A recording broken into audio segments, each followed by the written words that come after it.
diplomas and declare them graduates of Henry County Schools.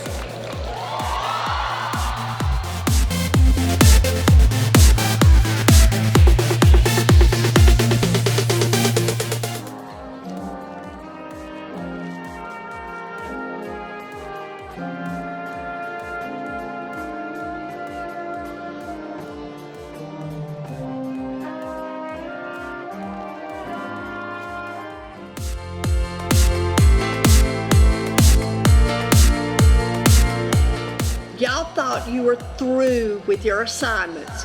Y'all have one more left. Can everybody make a heart with your hands? Come on. Would you please turn to your parents or your guardians and throw your heart to them?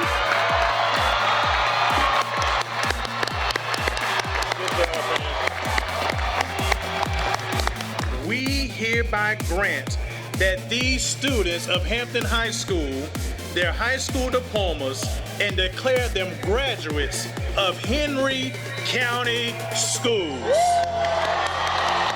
After many years of hard work and dedication, it's finally time to turn your tassel.